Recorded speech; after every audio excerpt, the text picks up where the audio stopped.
আসসালামু আলাইকুম ওয়ারাহমাতুল্লাহ। জীবনের কোনো না কোনো সময় আমরা সবাই এমন এক পরিস্থিতির মুখোমুখি হই যখন চারদিকের সব দরজা বন্ধ মনে হয় এই বিপদ থেকে উদ্ধারের আর কোনো উপায় নেই। বুক ফেটে কান্না আসে, কিন্তু চোখের পানি দেখার মতো কেউ থাকে না। ঠিক সেই মুহূর্তে একজন মুমিনের একমাত্র ভরসা হল মহান রবের দরবারে হাত তোলা।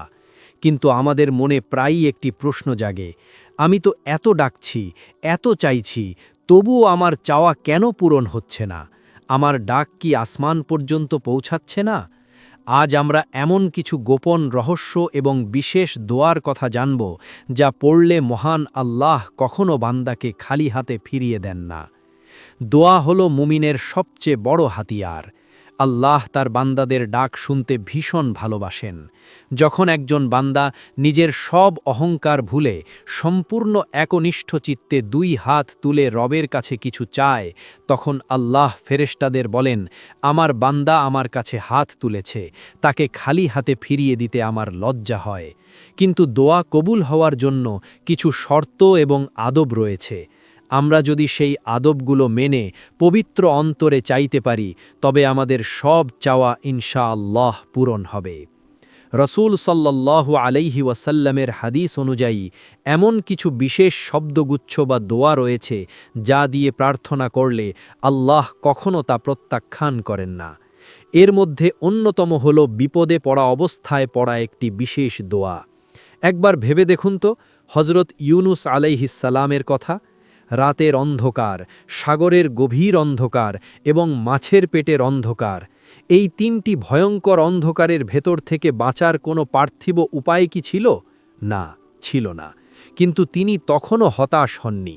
তিনি নিজের ভুল স্বীকার করে পরম করুণাময়ের কাছে একনিষ্ঠভাবে কেঁদে উঠেছিলেন। তিনি পড়েছিলেন, লা ইলাহা ইল্লা আনতা সুবহানাকা ইন্নী কুনতু মিনাজ জালিমিন। রসূল সাল্লাল্লাহু আলাইহি ওয়াসাল্লামের হাদিস অনুযায়ী যে কোনো মুসলিম যদি কোনো বিপদে পড়ে এই বাক্যগুলো দ্বারা আল্লাহর কাছে কিছু চায়, তবে আল্লাহ অবশ্যই তার সেই ডাক শোনেন এবং তার দোয়া কবুল করেন। এটি এমন এক শক্তিশালী মাধ্যম যা সরাসরি আরশ পর্যন্ত পৌঁছে যায়। এরপর আসুন আরেকটি অত্যন্ত গুরুত্বপূর্ণ বিষয়ের দিকে।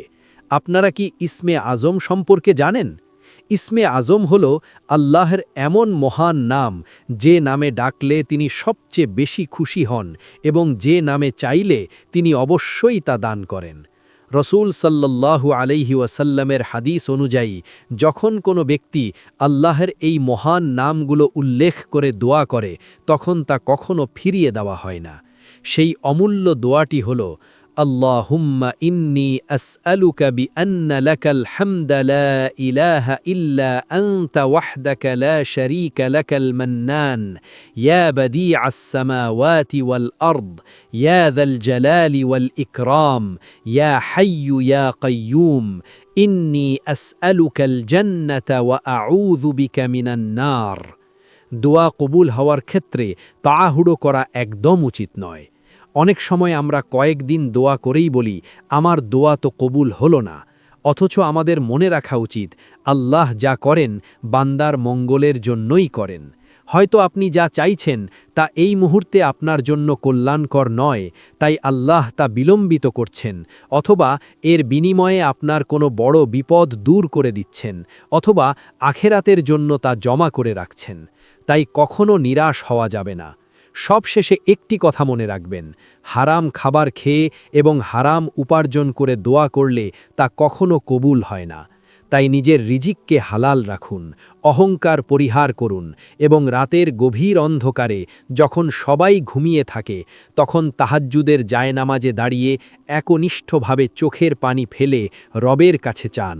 মহান আল্লাহ আমাদের সবাইকে সঠিক উপায়ে তার কাছে চাওয়ার তৌফিক দান করুন এবং আমাদের নেক বাসনাগুলো কবুল করুন। আসসালামু আলাইকুম ওয়া রাহমাতুল্লাহ।